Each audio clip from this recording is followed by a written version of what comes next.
Hai, assalamualaikum warahmatullahi wabarakatuh, guysku, saudara-saudaraku, teman-temanku yang berada di seluruh Nusantara ini.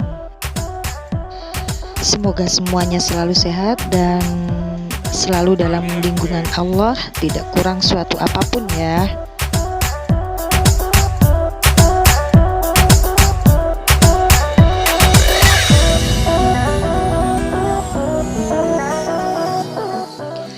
Jarak tempat acara dari rumah kita itu tidak terlalu jauh ya.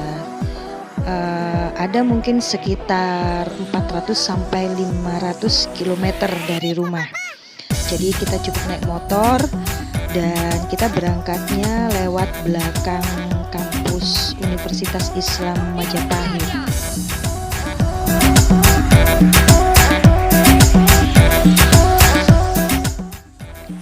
Ini pintu belakang Universitas Islam Majapahit, tempat suami aku bekerja.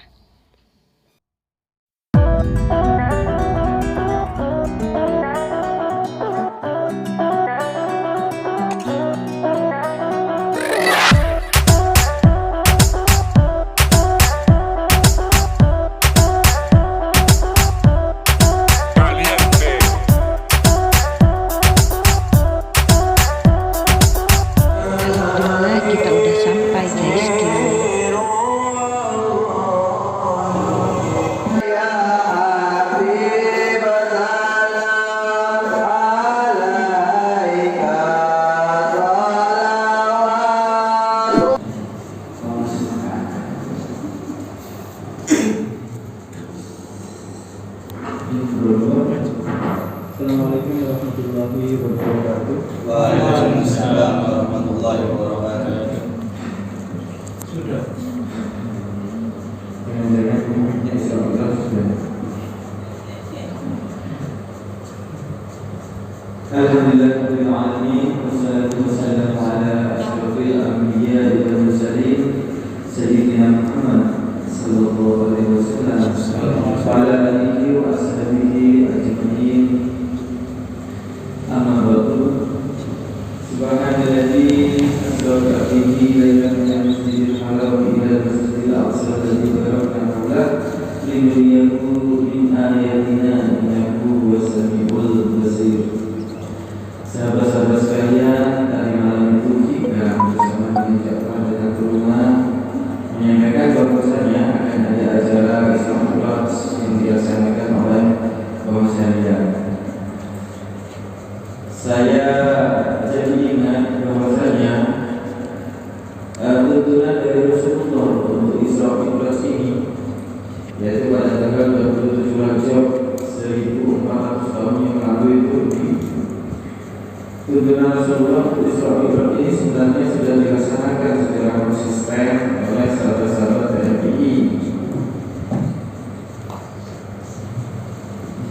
Apabila dikatakan bahwasanya Isra adalah perjalanan malam dari Masjidil Haram di Mekah menuju ke Masjidil Aqsa di Madinah, maka perjalanan malam ini juga telah secara rutin dijalankan oleh sahabat-sahabat TNI.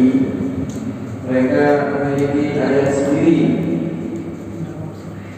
Kalau pada Al-Isra ayat 1 itu bunyi ayatnya subhanalladzi asra bi abdihi lailan minal masjidil haram ila masjidil aqsa, maka sahabat-sahabat TNI juga memiliki ayat serupa. Al-Mukarram tadi ashabi TNI saro, bukan asra, saro minal komisariat ila rokobi riwayi. Jadi mereka tidak sering melakukan perjalanan malam. Ini dalam konteks Asra juga, Asra yang perjalanan malam, Asra ini perjalanan malam. Jadi jangan pernah ragu bahwa para pejalan malam ini jika ingin menemui di daerah sekarang, sahabat-sahabat sekalian bisa berjalan ke misalnya. Dalam melakukan perjalanan malam ini biasanya sahabat-sahabat TNI akan segera melakukan Mi'raj. Jadi kalau diterangkan Rasulullah itu melakukan Isra tidak sampai sepertiga malam, semalaman penuh melakukan Isra di Warukobi. Setelah hampir pagi, mereka akan segera kembali ke Komisariat dan bersiap-siap untuk melakukan Mi'raj.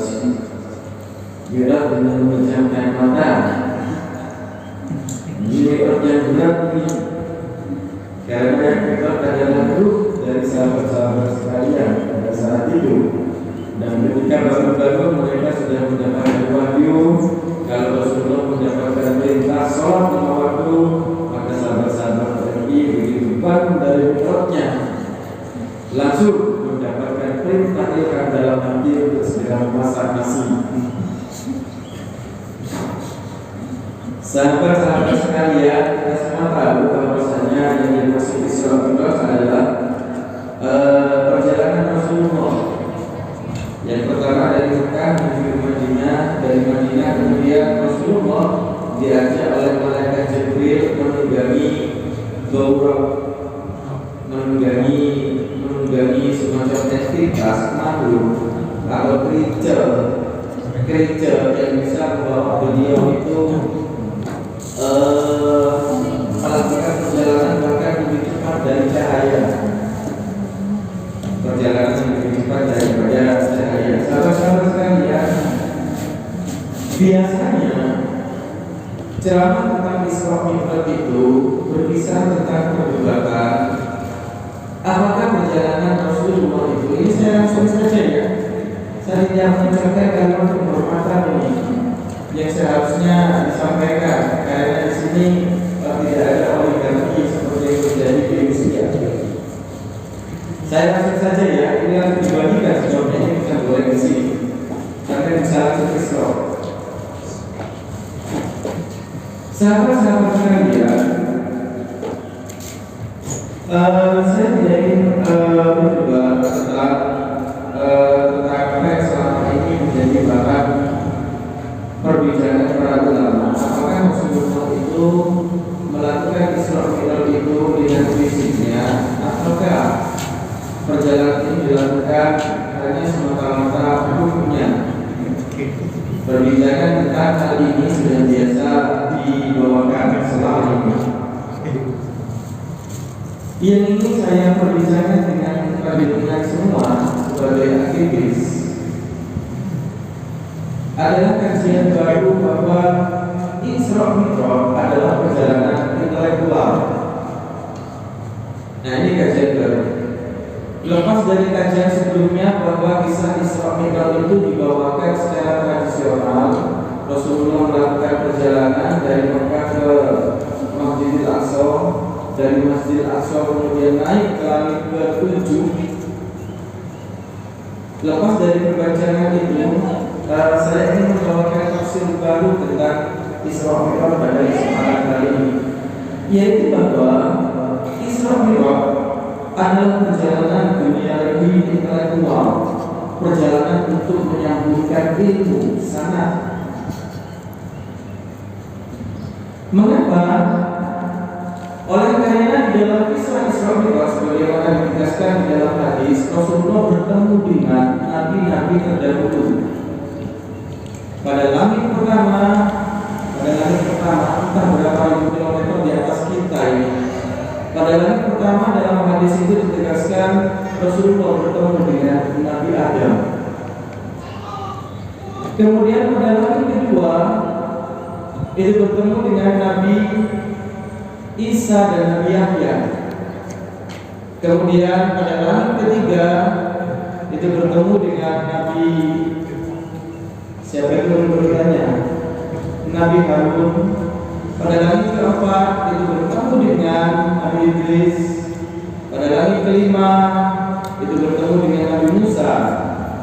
Kemudian pada langit keenam, ayo Pak, ya, bertemu dengan siapa yang pasti tidak bertemu dengan Maksum. Sampai pada langit ketujuh Rasulullah bertemu dengan Nabi Ibrahim, ayahanda para nabi. Saya lantas berpikir, apa fungsi pertemuan Rasulullah ini dengan para nabi pada langit yang bertingkat-tingkat? Di dalam hadis ditegaskan bahwa Rasulullah itu hanya bertegur sapa. Tapi jika hanya sekedar say hello, maka peristiwa pertemuan ini tak menjadi penting. Jika Rasulullah lewat perjalanan pertama lantas bertemu Nabi Adam, beliau hanya mengucapkan Assalamualaikum wahai senior, misalnya. Lantas Nabi Adam menjawab, oh junior, monggo menggamalik tengah kaping-kaping. Lah ini pertemuan yang mubadir, bukan? Nggih. Maka tafsir saya, pertemuan Rasulullah dengan Nabi Adam adalah pertemuan dalam konteks diskusi, dalam konteks mempersambungkan ilmu atau sanad kenabian antara Nabi Adam kepada Nabi Muhammad. Tentu saja tafsir ini adalah sebuah pemikiran baru yang ingin saya sampaikan kepada teman-teman sekalian beserta dengan hikmahnya. Begitu pula ketika Rasulullah naik ke langit kedua bertemu dengan Nabi Yahya dan Nabi Isa, otomatis juga terjadi perbincangan antara Rasulullah dengan Nabi Isa dan Nabi Yahya yang pada saat itu hanya ruhnya belaka, berbincang tentang sanad kenabian juga, bisa dipahami ya? Iya. Artinya bagaimana Nabi Isa, kemudian Nabi Yahya menyampaikan kepada Muhammad ajaran-ajaran kenabian yang telah diterima oleh beliau sebelum Nabi Muhammad diutus menjadi Rasul.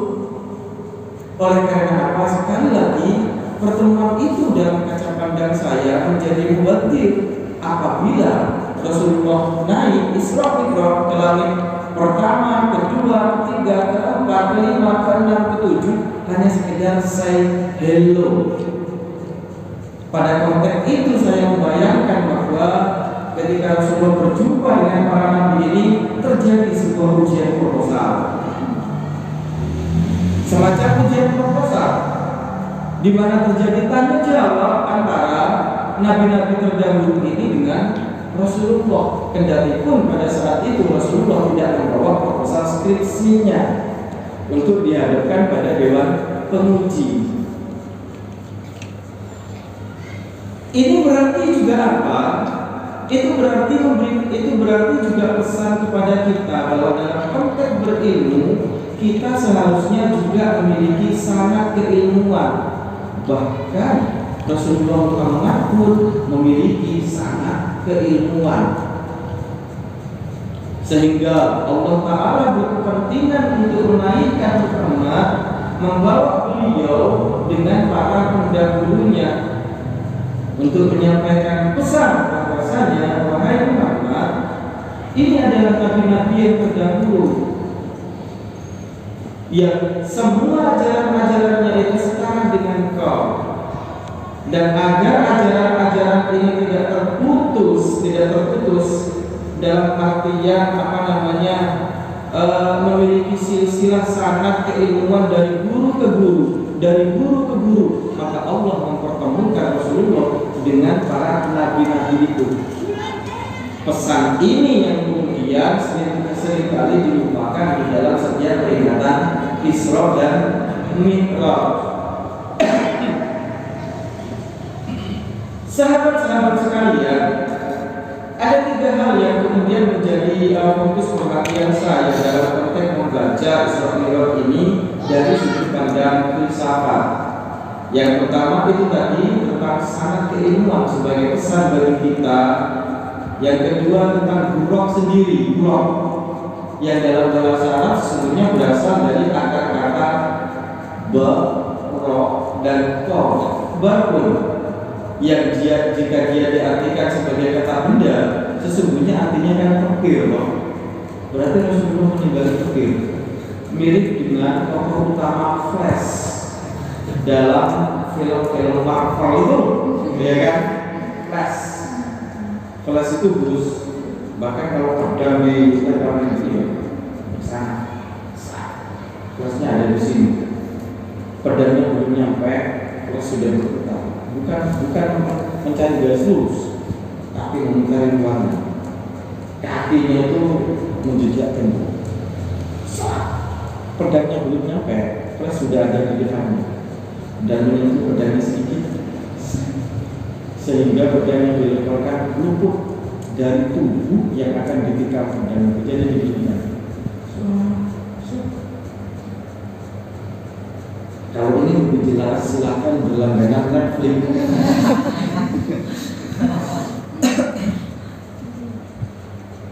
Itu yang kedua. Oleh karena peristiwa Isra Mi'raj itu adalah peristiwa yang luar biasa amazing. Tahu kan makna amazing itu ya? Anak-anak sekarang yang acak kali itu berkata tentang amazing. Kemudian yang ketiga, apa itu fokus penting saya dalam pembicaraan apa itu dalam diskusi kita kali ini adalah tentang menerima perintah sholat itu sendiri. Mengapa sih? Apa itu untuk menerima perintah sholat itu harus dilakukan jauh di luar angkasa sana? Sedangkan Rasulullah sendiri tidak memakai pakaian formal dan persiapan lainnya kan? Persis sebagai wahyu yang diturunkan justru dibuang. Kenapa tempat-tempat sorok-sorok kok ini? Untuk apa itu dijadikan sebagai lokasi penerimaan kita Tuhan. Wahyu pertama dan dua minggu. Perintah sholat yang sangat penting jauh dilakukan di luar angkasa sana yang hampa. Nah, 3 poin penting itu yang ingin saya jadikan kajian. Perbincangan lain sudah banyak dibawakan oleh para kiai-kiai sebelum saya, dan sebagai kiai muda saya ingin membawakan hal yang lebih segar kepada sahabat-sahabat sekalian. Tapi mulai saya mau bilang kiai. Walai apa? Wingi nani aku diundang itu mau nang acara mapaba. Tapi wingi membengi ikan baru Ja'far itu teko njaluk aku jadi pembicara nang acara Isra Mi'raj. Lain menempal dari kebiasaan yang semula. Malam harinya saya mikir dari ceramah berkelas intelektual, saya diminta oleh Ja'far untuk berceramah ala kiai di desa-desa. Saya berharap jika memang inilah jalan dari Allah, ya sudah, gaya ceramah saya akan saya mirip-miripkan kiai NU. Luwih akeh guyone tinimbang isine. 20% isi, 80% yang guyon. Layanin memberi kiai NU loh, iya kan? Tadi ya. Kalau saya mengamati ceramahnya Gus Miftah, kemudian saya lagi Kiai Anwar Zahid, kemudian ini yang terbaru itu Sahabat Ustaz Abdul Somad. Ini ngomongnya itu 80% itu guyon, 20% materi ceramah. Saya aku wahai jadi biru, ini lebih senang lagi.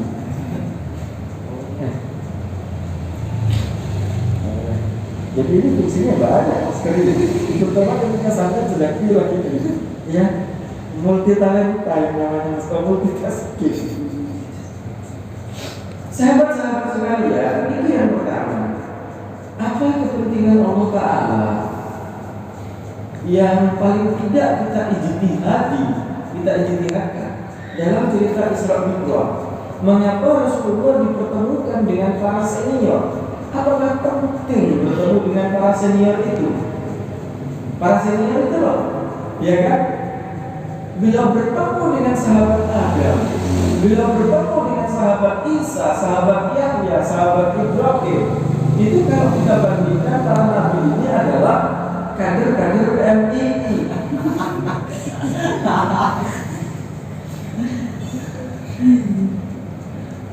Penting. Apa pentingnya? Pertama dalam konteks rantai dunia logi intelektual. Yang hari-hari ini genealogi intelektual ini semakin rapuh sandarannya oleh karena semakin canggihnya teknologi.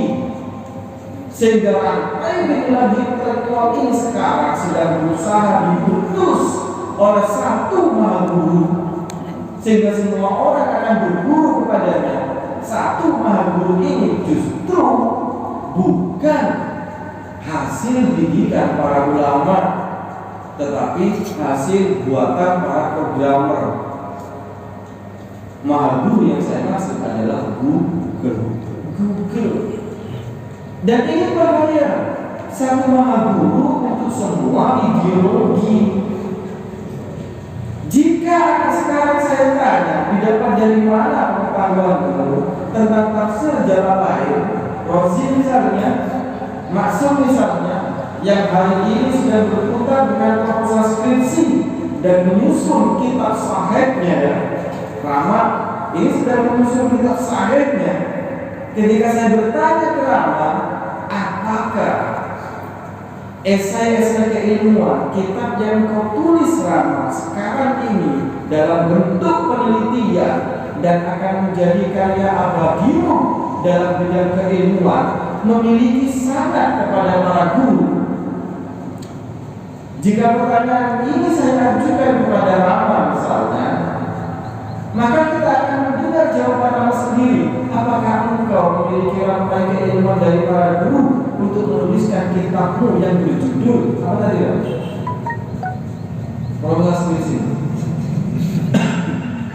Tidak konteks, Pak. Masih satu konteks.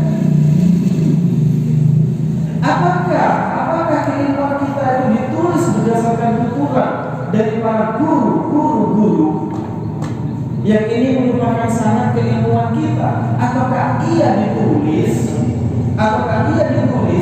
tanpa sandaran? Coba kita ingat kembali, remembering this, mengingat hal ini, supaya sanad keilmuan kita ini memiliki sandaran. Saya terkadang sedih ketika terlibat dalam perdebatan di Facebook atau di beberapa forum di sosial media dengan beberapa pegiat keilmuan yang berasal dari ideologi sebelah kita. Ketika mereka berjumpa dengan saya, mereka kemukakan adalah kutipan-kutipan dari Google.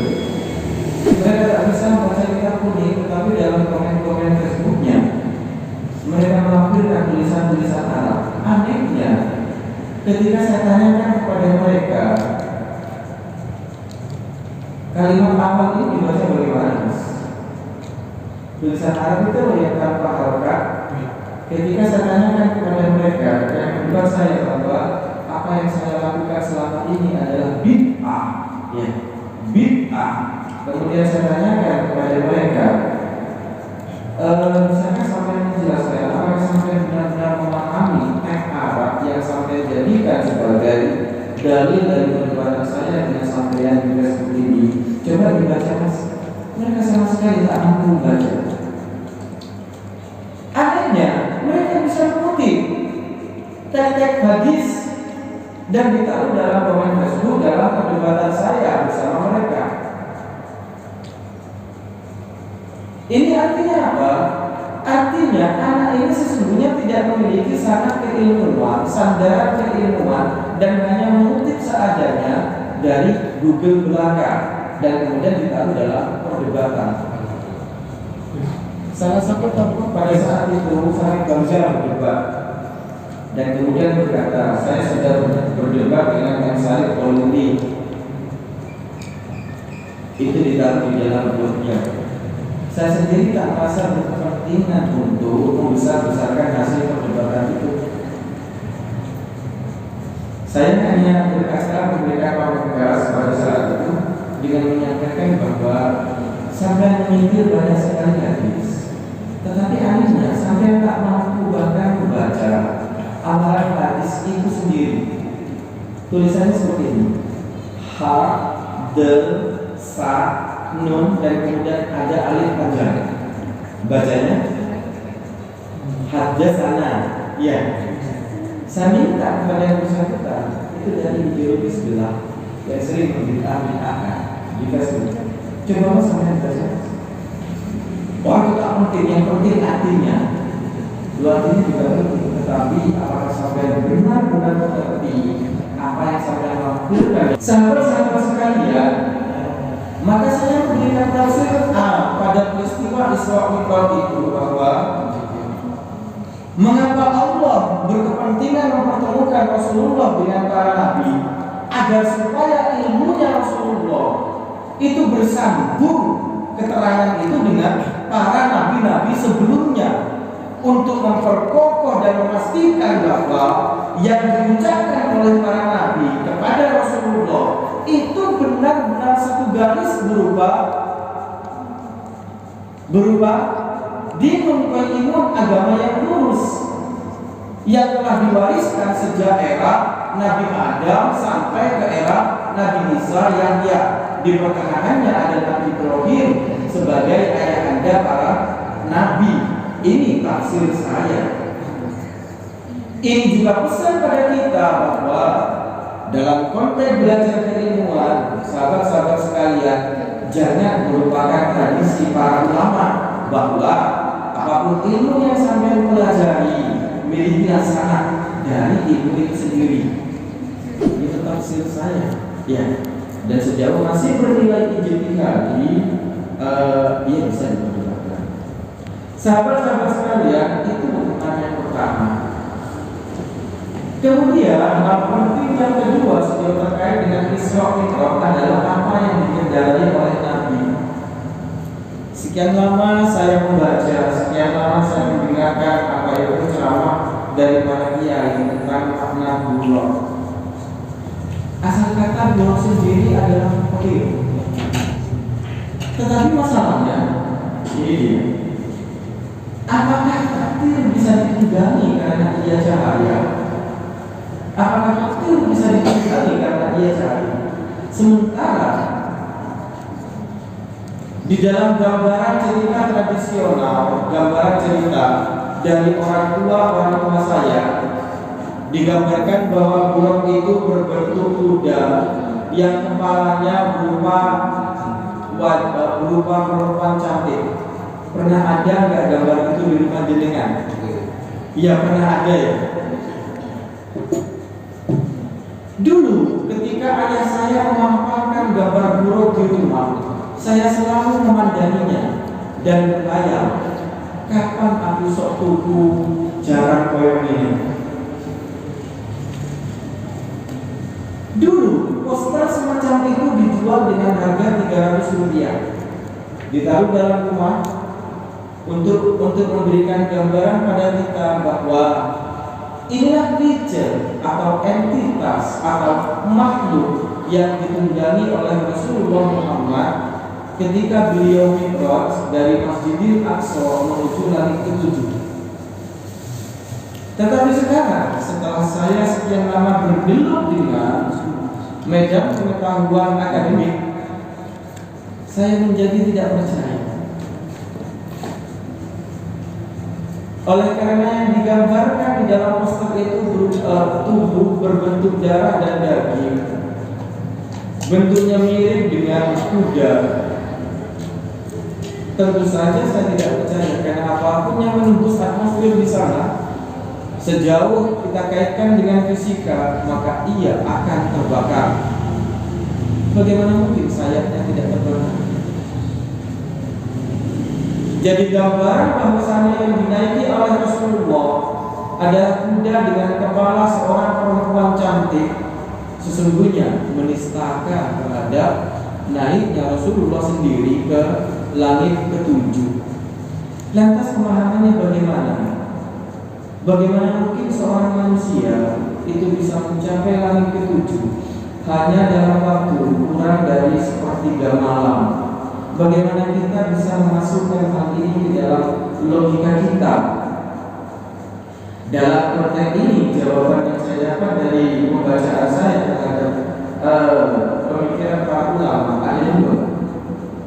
Yang pertama, kita cukup mengimani dan ini menenangkan bahwa itu terlaksana atas kehendak Allah yang Maha Kuasa, dan apapun yang didasarkan pada kehendak Allah itu pasti terjadi. Jawaban ini menegakkan, Dan memang sifat dasar agama itu untuk membuat hati menjadi lega, untuk membuat hati menjadi lapang. Atas peristiwa ini, jawaban saya semasa masih di pondok yang menenangkan hati adalah bahwa Allah Ta'ala mampu Maha Kuasa untuk menaikkan kabarnya dari bumi menuju ruang angkasa yang hampa udara dengan kecepatan melebihi cahaya karena atas kehendaknya. Setelah saya melihat dan kemudian setelah saya mulai berpikir, tentu saja jawaban ini tidaklah memuaskan. Oleh karena apa? Pada kecepatan bunyi saja, sampai berlari seperti kecepatan bunyi. Ini kecepatannya salah. Ia butuh 1 detik untuk sampai ke sana. Ini kecepatan suara. Terus begitu ini terucap, suara sudah sampai di kupingnya. Sampai salah saya bilang di kutilnya.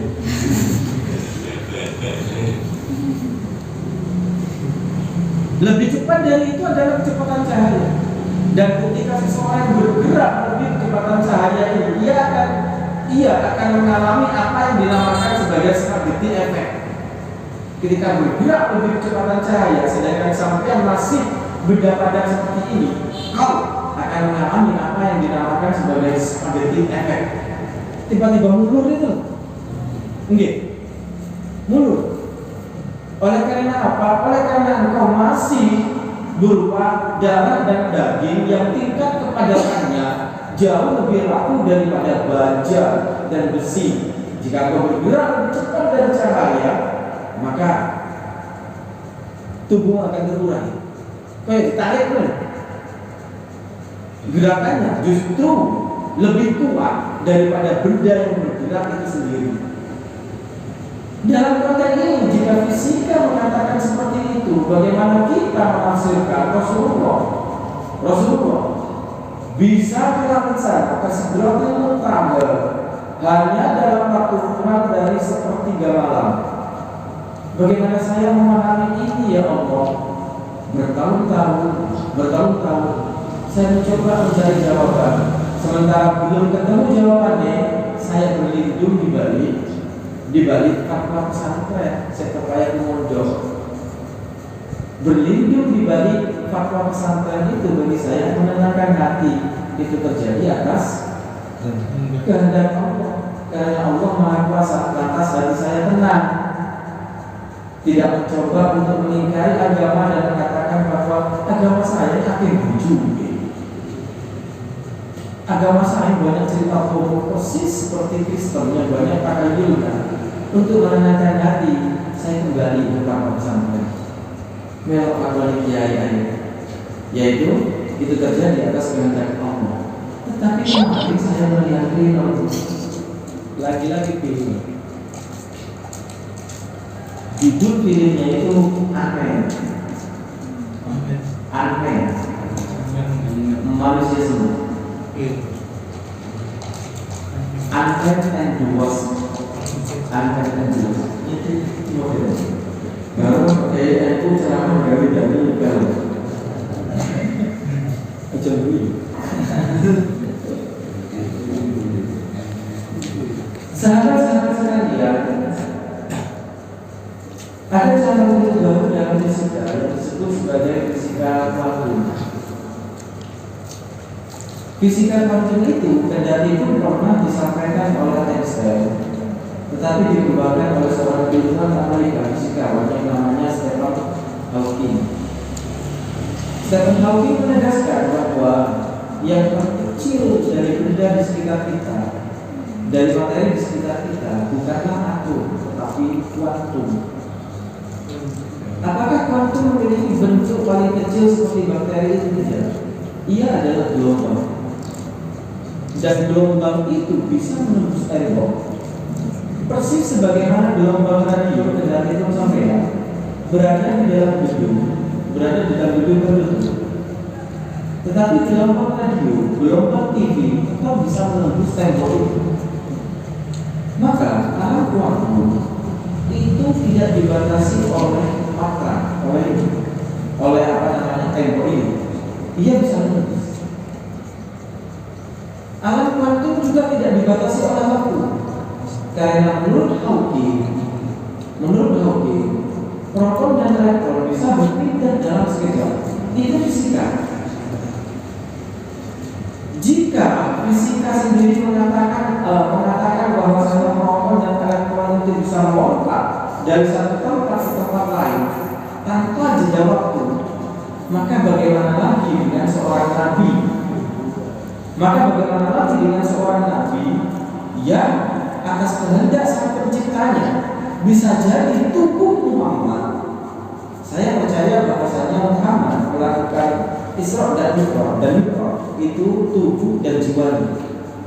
Bisa jadi pada saat Mi'raj itu terjadi, Allah merubah jasad Muhammad itu menjadi kuantum, menjadi hanya sekedar gelombang, yang tak ada yang tidak terikat lagi dengan waktu, atau dalam fisika ia disebut sebagai dilatasi waktu. Karena waktu di sini jika waktu di sini setahun, di ruang angkasa sana bisa jadi hanya 1 jam atau bahkan lebih cepat dari itu. Nah, sahabat-sahabat sekalian, berpikir tentang hal ini, saya mulai menemukan jawaban yang memuaskan logika saya. Bagaimana mungkin seorang manusia bisa ke ruang angkasa hanya dalam waktu kurang dari sepertiga malam? Maka saya melalui temuan fisika tersebut yang dibawakan oleh Stephen Hawking, bisa jadi Rasulullah pada saat naik Mi'raj ke langit ke-7, ia bukan lagi jasad fisik darah dan daging, tapi dirubah bentuknya menjadi gelombang, atau yang dalam bahasa fisika disebut sebagai kuantum, yang mampu melompat dari satu dimensi ke dimensi yang lain. Sahabat-sahabat sekalian, pembicaraan tentang hal ini jika dikemukakan di kampung, maka saya akan menjadi jelas benar-benar. Tetapi untuk membawakan ceramah tradisional di depan sampean yang mahasiswa, itu juga sudah sering kali dibawakan, bukankah begitu? Oke. Maka tafsir yang saya kemukakan dalam konten ini pada kesempatan kali ini, saya mohon agar supaya dikaji lagi, justru untuk mengembangkan, memperkaya wawasan keilmuan umat Islam. Oke. Fisika kuantum itu juga yang telah melahirkan teknologi nano yang sampai pegang sekarang. Kartu chip yang sekian itu ya. Oke, yang sampai sekarang belum pernah kita bisa bikin. Sahabat-sahabat sekalian, itu pancingan pemikiran yang saya lontarkan kepada jenengan semuanya, semoga bisa menjadi bahan motivasi bagi sampean untuk menjelajahi wilayah pemikiran-pemikiran baru. Ya, saya tak berpretensi untuk membawakan ceramah Isra Mi'raj sebagaimana para kiai-kiai. Saya di sini hanya ingin memancing pemikiran para sahabat untuk mendapatkan tafsir baru dari apa yang selama ini kita dengar dari para pendahulu kita. Jika sampean bertanya kepada saya, Pak, sanad keilmuan panjenengan memberikan keterangan seperti itu dari siapa? Saya kan juga harus punya sanad, ya kan? Tidak boleh saya menyampaikan kepada sampean tanpa sandaran keilmuan. Maka yang pertama saya sebut kepada sampean, dulu saya Gus Baha, jadi sama saya punya sanad keilmuan, bukan bicara berdasarkan pemikiran saya sendiri yang tanpa sanad. Kemudian bagaimana tentang fisika kuantum? Saya sendiri belajar dari Buya Sakur. Saya masih punya sanad keilmuan. Persis sebagaimana peristiwa Isra Mi'raj itu memberi pesan kepada saya, bahkan meskipun engkau lebih pandai dari gurumu, engkau masih tetap perlu untuk menjalin silaturahmi, sowan kepada senior-seniormu demi sanad keilmuan itu sendiri. Bahkan meskipun Muhammad itu adalah penghulu semua nabi, adalah sayyidul anbiya, Allah Ta'ala masih merasa penting untuk mempertemukan Muhammad dengan nabi-nabi pendahulunya.